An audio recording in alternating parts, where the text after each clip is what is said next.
Boa noite, meus amigos. Estamos aqui mais uma vez para darmos prosseguimento à série Iluminações, com o 14º programa sobre literatura infantil, falando sobre os clássicos dos contos de fadas. Inicialmente, eu gostaria que vocês assistissem a um vídeo que foi ao ar durante a cerimônia de premiação pelo canal Arte Agora para os melhores de 2025, no último domingo, 1º de dezembro, e que nosso programa Iluminações foi agraciado com a premiação na categoria de melhor programa de arte, o que me deixou muito honrada e por isso compartilho e divido com vocês o meu agradecimento. Meus amigos, estou aqui com muita alegria e me sentindo muito honrada para agradecer ao canal Arte Agora, na pessoa de Alexandre Santos, pela escolha do programa Iluminações com Cláudia Guerra, na categoria de melhor programa de arte de 2025. O programa Iluminações fala sobre arte em todos os seus gêneros e manifestações, e tem como objetivo conversar com as pessoas e mostrar talentos existentes entre nós, sua experiência com a arte e o que ela representa em sua vida e no seu dia a dia. O formato leve adotado no programa e levado aos mais de 10 mil seguidores do canal me deixa motivada a continuar pelo expressivo incentivo com a premiação Hora Recebida, que muito me honra, buscando o seu aperfeiçoamento para manter a qualidade dentro dos padrões dos demais programas contidos no canal Arte Agora. Viva as iluminações, viva o canal Arte Agora e muito obrigada. Com o coração aquecido e motivada por essa premiação, damos início ao 14º programa da série, que dará prosseguimento ao tema Literatura, Arte da Palavra, com literatura infantil, trazendo desta feita uma linha do tempo para contar a história dos contos de fadas e todo o seu encantamento, que desde sempre fizeram parte de todas as gerações do mundo afora e que surgiram há muitos séculos atrás e existem até os dias atuais, causando encantamento a todos. A literatura infantil, como dito no programa anterior, e apenas para contextualizar a abordagem que se seguirá, é uma categoria do gênero literário cujo conjunto de obras são escritas para crianças e tem como objetivo despertar nas crianças o interesse pela leitura, através do entretenimento, educação, desenvolvimento emocional, estímulo à imaginação e à criatividade e construção do senso crítico, oferecendo-lhes textos com linguagem acessível e de fácil compreensão. As histórias contadas com esse objetivo podem vir acompanhadas por ilustrações que favorecem ainda mais o entendimento da narrativa. Sua importância se deve ao fato de ser fundamental para o desenvolvimento cognitivo e emocional das crianças, promovendo a alfabetização, ao mesmo tempo em que desperta o interesse pela leitura, algo essencial para o desenvolvimento educacional. É por intermédio das histórias que as crianças ampliam o seu vocabulário, compreendem melhor o mundo ao seu redor e começam a formar sua visão crítica. A história da literatura infantil ao longo do tempo tem início no século XVII na França, quando o poeta e escritor francês Charles Perrault estabeleceu as bases para um novo gênero literário, o conto de fadas. Além de ter sido o primeiro a dar acabamento a esse tipo de literatura, o que lhe conferiu o título de pai da literatura infantil.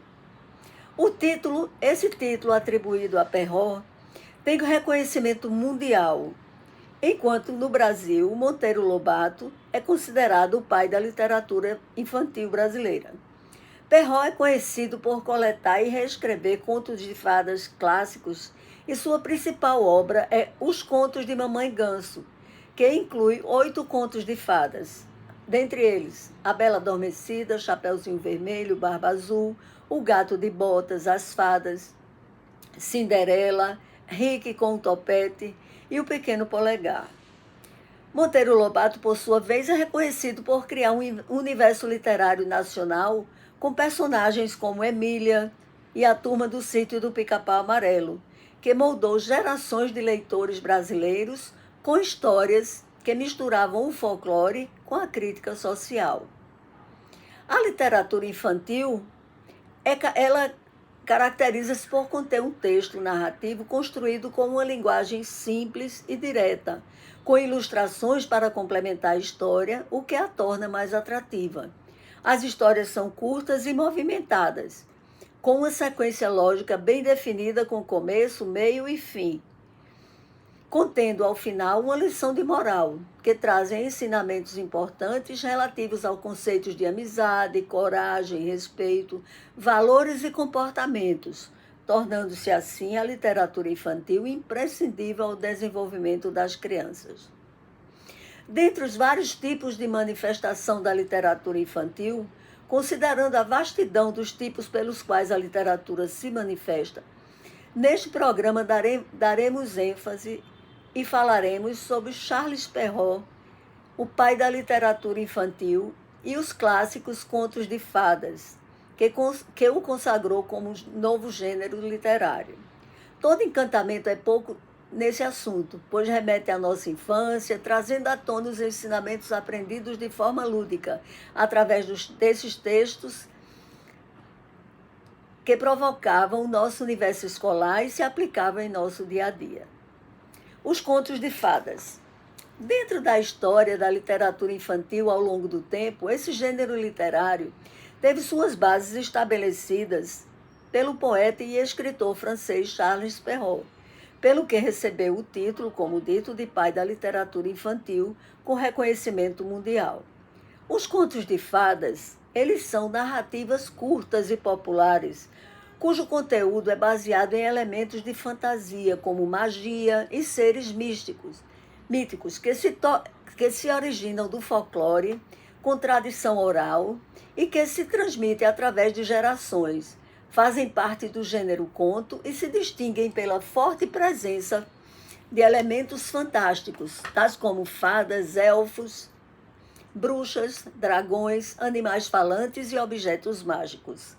Caracteriza-se por sua estrutura narrativa simples, com um enredo que geralmente culmina em um final feliz, com personagens arquetípicos, o bem versus o mal, e uma temática existencial, onde os protagonistas superam desafios para alcançar a realização pessoal.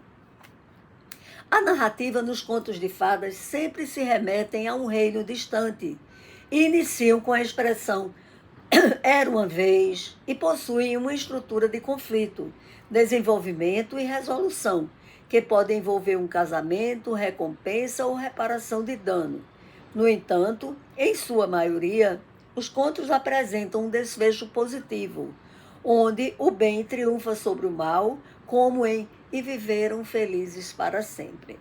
Os temas que são objetos da história tratam de amor, morte, vida, envelhecimento e servem como rituais de iniciação e crescimento para os personagens que têm funções e papéis bem definidos, utilizando-se de símbolos para garantir as mensagens da narrativa, tais como a rosa para o amor ou o lobo para a personificação do mal.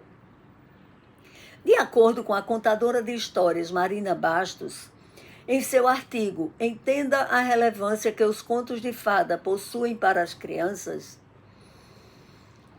publicado no site marinabastos.com.br, Contos de Fadas, aspas, apesar do nome, animais falantes são muito mais comuns do que as fadas propriamente ditas. A palavra portuguesa fada vem do latim fatum, destino, fatalidade, fado. O termo se reflete nos idiomas das principais nações europeias, na França, na Espanha, na Itália. No Brasil e Portugal, os contos de fadas, na forma como são hoje conhecidos, surgiram no fim do século XIX sob o nome de Contos da Carochinha, ou Histórias da Carochinha. Essa denominação foi substituída por contos de fadas no século XX. Prossegue a autora, aspas, porém se engana quem imagina que os contos de fadas sempre foram como nós conhecemos, uma história de amor entre um príncipe e uma princesa.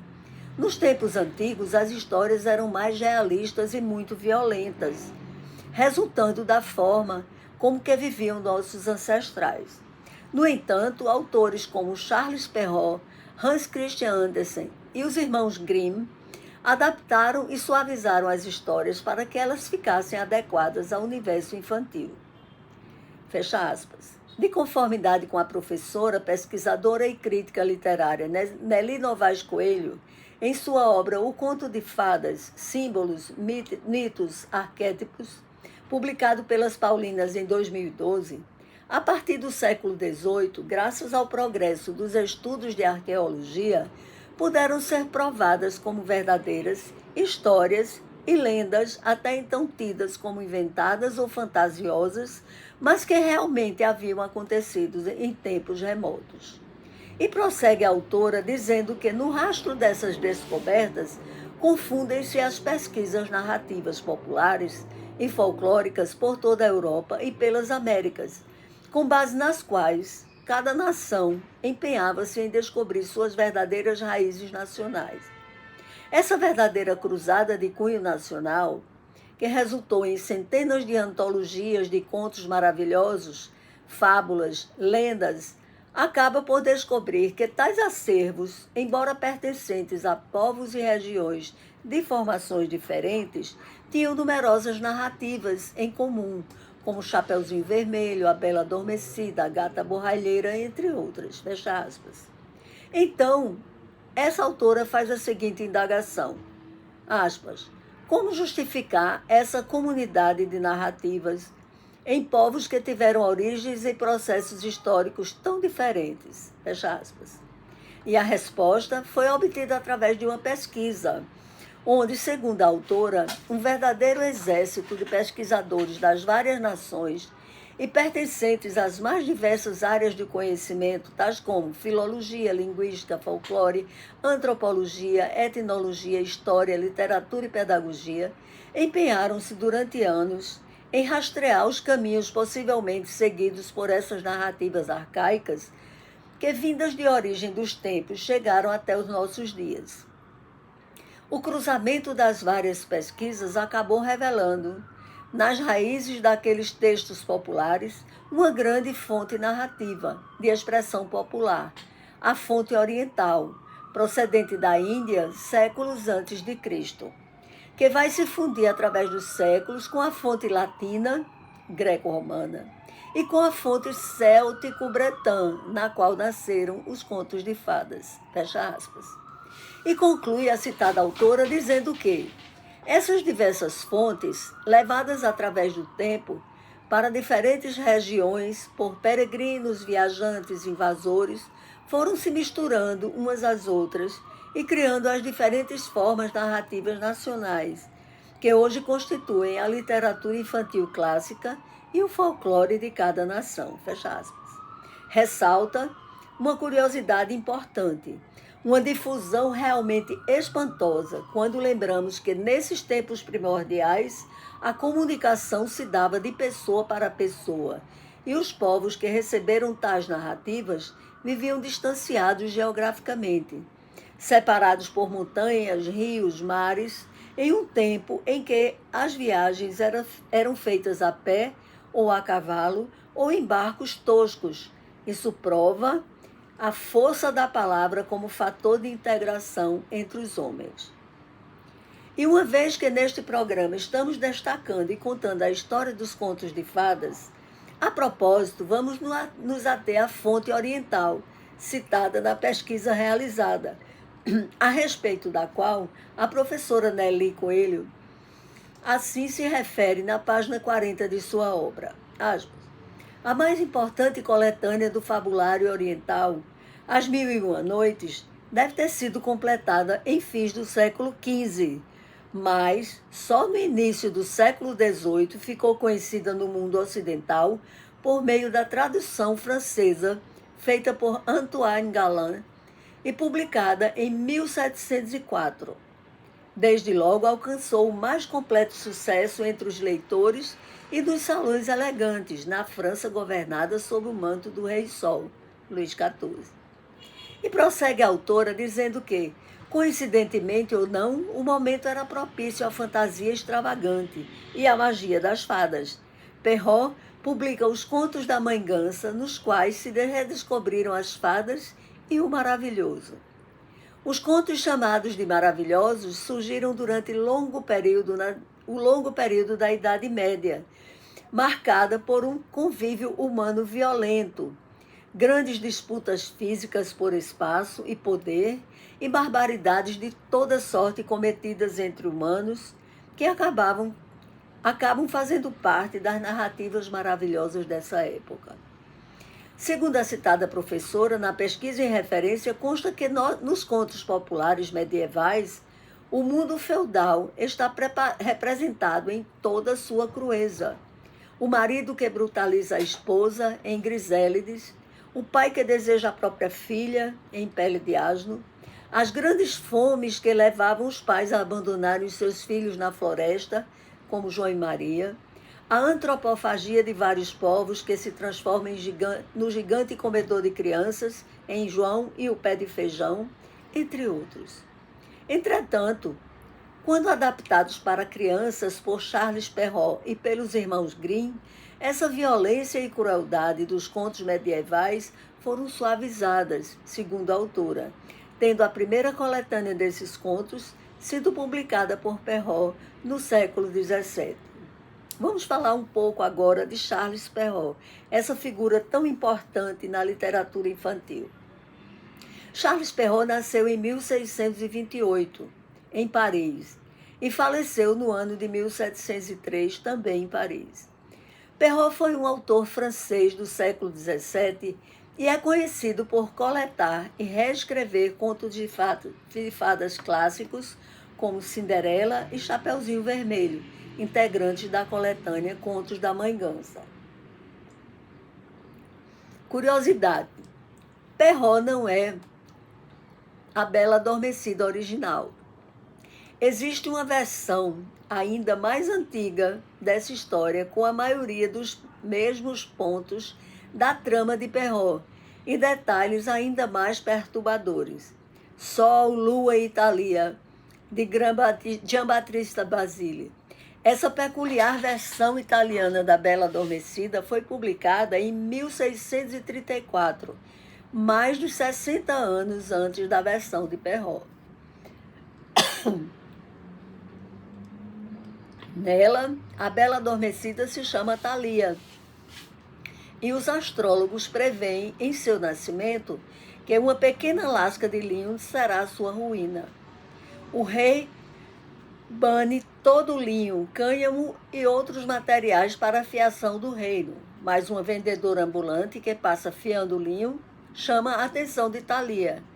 Quando a princesa tenta fiar, uma lasca de linho se prende sob sua unha. Ela cai morta instantaneamente. O rei, transtornado, deposita seu belo corpo em uma mansão rural e abandona a casa para sempre.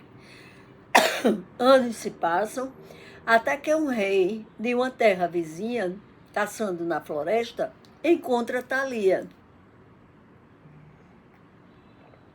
Impressionado pela sua beleza, ele tenta acordá-la. E sem sucesso, ele a estupra e retorna para casa. Sim, o cara literalmente estupra o cadáver de uma mulher antes de ir embora alegremente. No livro Contos de Charles Perrault, com ilustrações de Gustave Doré, tradução, prefácio e notas de tradução de Eliana Buena Ribeiro, publicado pelas Edições Paulinas, tal obra é a tradução do original em francês, escrito no século XVII. Segundo os tradutores, os contos de Perrault são apresentados em tradução de sua versão original, segundo sua data de publicação, e as ilustrações são as que foram publicadas por Hetzel. em sua primeira edição dos Contos de Perrault, em 1862. A fada é a personagem-chave dos contos, sem, por outro lado, dele ser a personagem principal. Ela é coadjuvante, ela determina a intriga. É a ela, pois, que advém a honra de caracterizar este novo gênero, o conto de fadas. Figura do destino, mas também da fecundidade matricial, a fada madrinha, que ancora suas origens na mitologia, entretém estreitos laços com a natureza. Em inúmeras crenças, ela está associada às fontes e às florestas, onde supõe-se que viva como ninfas antigas, como as ninfas antigas. Curiosidade: as moiras do lego moira, quinhão, o que a sorte reserva a cada um, chamada parcas em latim, estão na origem do personagem propriamente fabuloso da fada. A mitologia representa-as como três velhas fianceiras que tecem o fio da vida, fixando assim o quinhão de cada um e escolhendo o momento da morte. Por isso, são elas chamadas tria fata, plural fatum, destino, literalmente, o que foi dito, do verbo fare, falar. Assim como suas ilustres ancestrais, as fadas aparecem no início do século XII. São dotadas de poder de predição no ser literal de dizer antes, o que sela o destino dos homens. Quanto à varinha mágica, seu atributo tradicional, tem ela por origem na roca das moiras. Para a bela, o fuso é, pois, o instrumento do destino que a velha fada fiou para ela, porque é necessário que o que foi predito aconteça. Anatole France, o livro de meu amigo, em 1885, disse que as fadas resultam da mais doce e mais trágica, da mais íntima e mais universal concepção da vida humana. As fadas são nossos destinos. Uma figura de mulher representa bem o destino, que é caprichoso, sedutor, decepciona e que é cheio de encanto, de perturbação e de perigo. É interessante seguir precisamente a evolução da palavra fada nas edições desse prestigioso dicionário da Academia Francesa, da qual, como é sabido, Perrault foi um dos membros. Constatar-se-á que um século depois da invasão dos contos, a fada, inicialmente definida segundo o modo das crenças populares, ganhou plenamente seu estatuto literário. Dessa maneira, é significativo ler que os contos que são contados de fadas são, a partir de então, contos de fadas. O livro mais conhecido de Charles Perrault é Os Contos de Mamãe Ganso, que inclui 8 contos de fadas. A Bela Adormecida, Chapeuzinho Vermelho, uma história de alerta sobre os perigos do mundo e a importância de obedecer aos mais velhos. Barba Azul, O Gato de Botas, que é uma história sobre esperteza e astúcia, que também é um clássico. As Fadas, Cinderela, Rick com Topete e O Pequeno Polegar, um conto sobre um menino inteligente e corajoso que enfrenta o medo e as adversidades. E já que estamos no período natalino, convém dizer que Charles Perrault não escreveu nenhum conto de Natal especificamente, mas seus contos clássicos, como A Bela Adormecida do Bosque, Cinderela ou A Gata Borralheira, são frequentemente associados às festas de fim de ano, devido à sua temática de fadas, magias e finais felizes. A associação com o Natal provavelmente se deve ao fato de que muitos desses contos, embora não sobre Natal entre si, têm a atmosfera de celebração e milagres que se encaixa com o espírito da época. Os contos de Perrault mais associados ao período natalino, além da Bela Adormecida do Bosque, Cinderela, encontramos As Fadas, esse conto que fala de fadas que recompensam a bondade e a virtude, também frequentemente associado à magia do Natal. Os Irmãos Grimm. Os irmãos Grimm, Jacó, em 1785 a 1863, e Wilhelm, de 1786 a 1859, nasceram na Alemanha. Foram linguistas e estudiosos que coletaram e publicaram contos populares que se tornaram clássicos da literatura infantil, como Chapeuzinho Vermelho e Branca de Neve. Sua obra tinha como objetivo preservar a memória e a cultura popular alemã, o que também ajudou a unificar o idioma e a identidade nacional em um período de fragmentação política na Alemanha. Ambos estudaram direito, mas se dedicaram à literatura e à filologia. Mais tarde, tornaram-se professores universitários e se aprofundaram na pesquisa acadêmica da língua e tradições alemães, através da coleta de histórias da tradição oral, mediante narrativas de pessoas comuns em vilas e regiões da Alemanha. Eles tinham como objetivo principal registrar e preservar as histórias do folclore germânico para as futuras gerações. Em 1812, lançaram o primeiro volume de contos de fadas para o lar e as crianças, que continha 86 histórias. Seus contos se tornaram mundialmente famosos e, mesmo com as versões modificadas que conhecemos hoje, eles continuam a encantar crianças de todo o mundo. Curiosidades sobre os irmãos Grimm, os criadores de contos de fadas. Você só conhece a história de Branca de Neve, João e Maria, Cinderela e outros contos de fadas por causa dos irmãos Grimm. Os irmãos Grimm publicaram uma versão da Bela Adormecida com o nome de Botão de Rosa, em 1812, que também é muito conhecida e serviu de base para a história da Disney. No entanto, eles emprestaram a maior parte do material da versão de Perrault. A Pequena Rosa Selvagem pode ser mais sombria do que os filmes da Disney, mas está entre as mais leves da coleção dos irmãos Grimm e inspirou bastante o longa. Todos sabemos como começa. Um rei e uma rainha organizam uma grande festa de aniversário para sua tão esperada princesa, e uma fada desprezada é deixada de fora da lista de convidados. A Bela Adormecida francesa teve um caminho mais longo. A Bela Adormecida da Floresta, de Charles Perrault, foi publicada mais de um século antes do conto dos irmãos Grimm e apresenta algumas diferenças marcantes. Aqui temos 7 fadas boas na festa do bebê, e o rei e a rainha não convidaram a 8ª, apenas porque pensavam que a velha fada estava morta. Uma explicação plausível, mas não suficiente para a fada má. Não há pratos de ouro suficiente para o seu lugar à mesa. Então, ela amaldiçoa o bebê.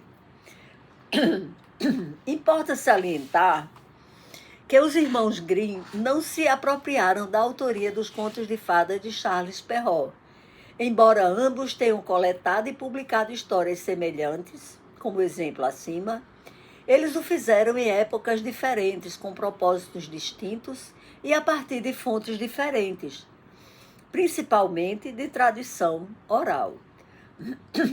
As principais diferenças entre os autores em suas histórias são basicamente, primeiro, quanto ao período e ao propósito que buscaram.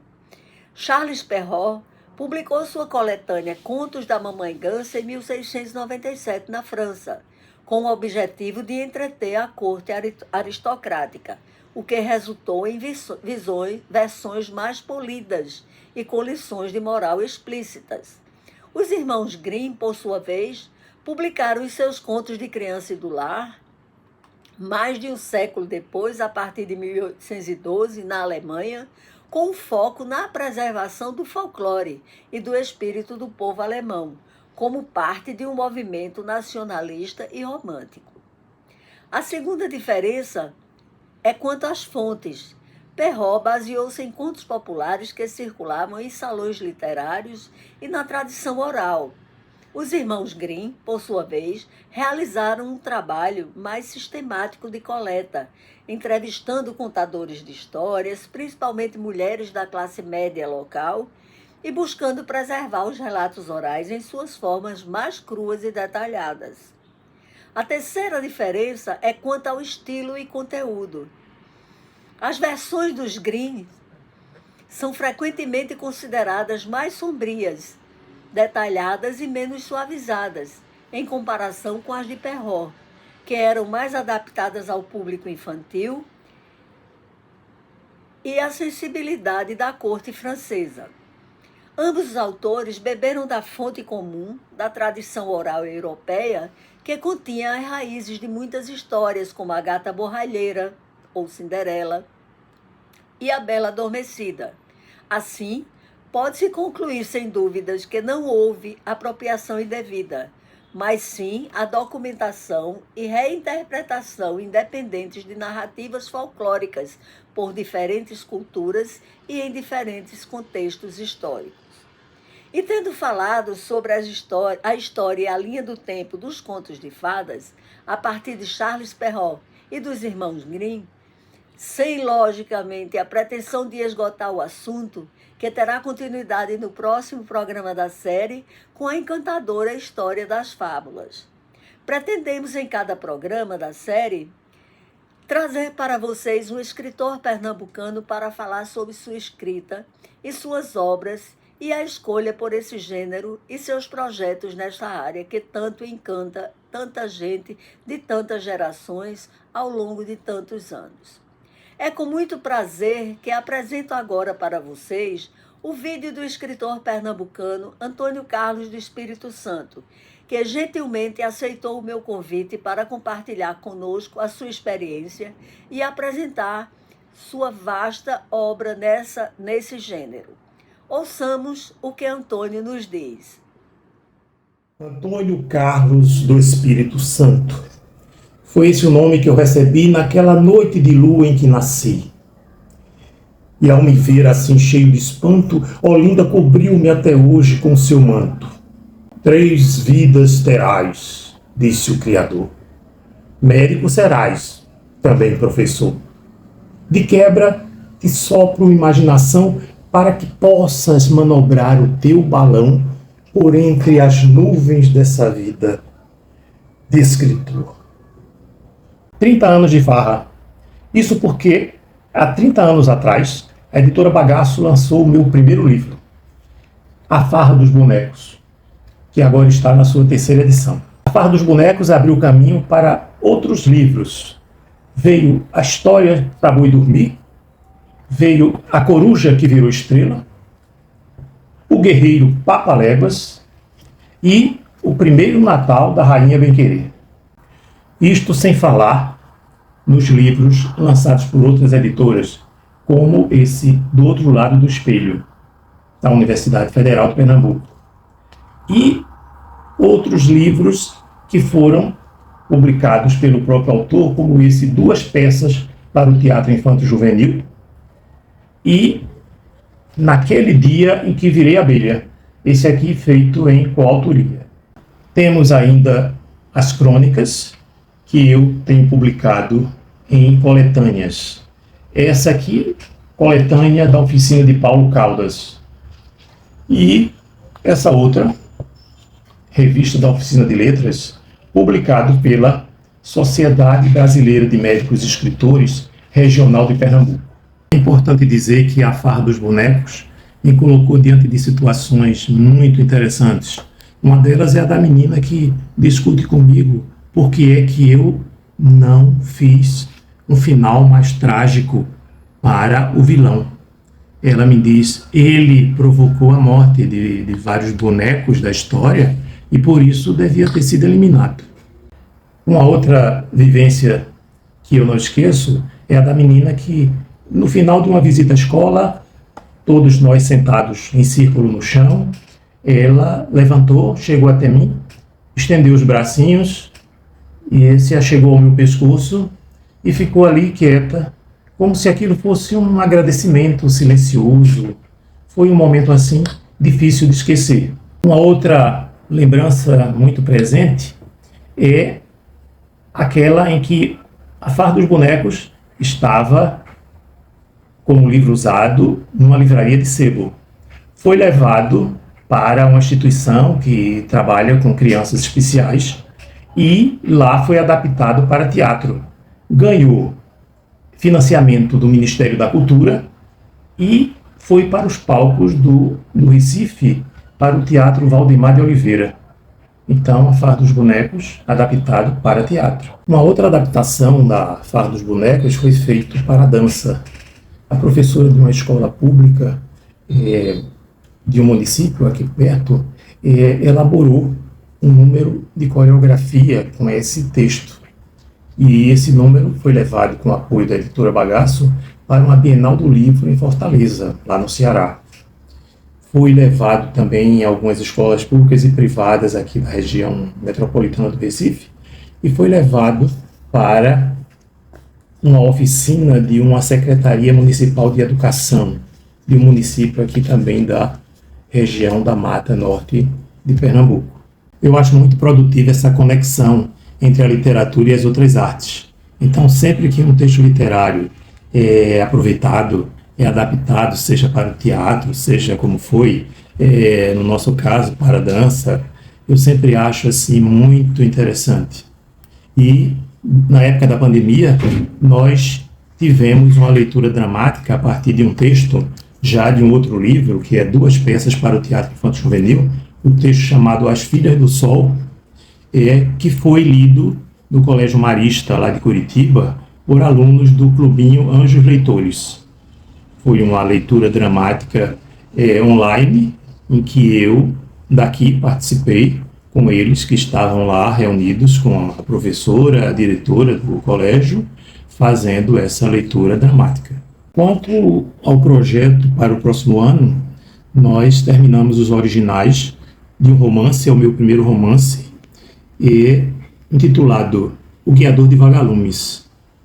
Como sinopse, eu diria que é um cavaleiro que se aventura pelo espaço em seu cavalo alado e ele vem para a Terra selecionar pessoas que tiveram a existência exemplar e levar seu brilho para substituir as estrelas que encerraram seu tempo de vida. Bem, gostaria de agradecer à escritora Cláudia Guerra, que nos convidou para esse momento com vocês.